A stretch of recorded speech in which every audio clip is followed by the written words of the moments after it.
Pati bácsi, mikor érünk már oda? Hova? Hova fené? Mire gondolsz? Hogy hova? Hát, azt mondtad, hogy menjünk valahova. Hát, igen. Körülutasszuk a világot.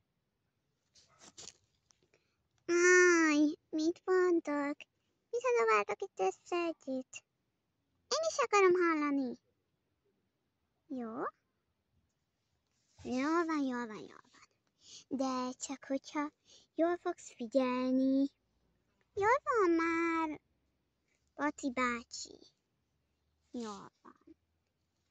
Szóval, ez itt volt az áll. Mami sejtik, hogy én követem őket. Nézzük csak, még pár lépés. Jaj, menjen már innen ez a fránya bot! Mi? Ez a mi a fene volt, lány? Szerintetek ez mi volt, lányok? Aha! Ez egy csirkefogó szamár! El kell fogni! De hogy? Mi nem tanultunk olyat, hogy elfogni. Mindig tanulni kell. Hadd élesbe! Védlek titeket, fedezlek! Hogy mit hadobál ez a kislány? Azonnal!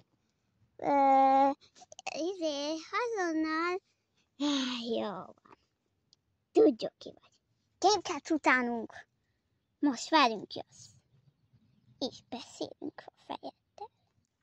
Szóval, ki kell téged hallgatnunk. Akár akarod, akár nem. Hogy mi? Hogy meritek kihallgatásra vádolni?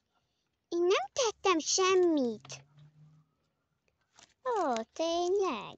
Hiszek, hogyha látom. Igen, higgyétek el, én nem akarok rosszat. Én csak...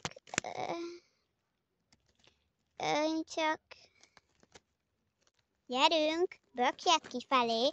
Akarom hallani a választ.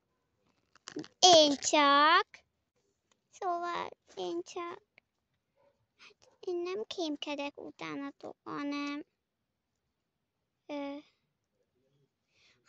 csak meg akartam nézni, hogy milyen jó család vagytok. Értitek már?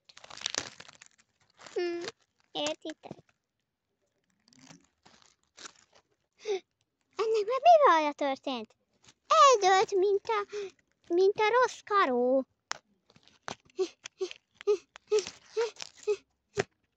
Halló, idegen. Ébren vagy? Csak mert szeretnéd megbizonyossulni róla, hogy... Jaj, bocsánat, biztos elájultam. El szoktam ájulni, és ez egy betegség. Érted már? Jó, értem.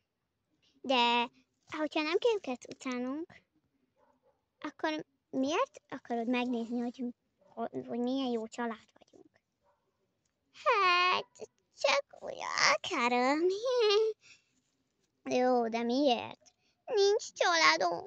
Léci, hogy menjek veletek. Könyörgök. Léci. Jól van. Így hát folytatták az utukat. A világban. Csak úgy.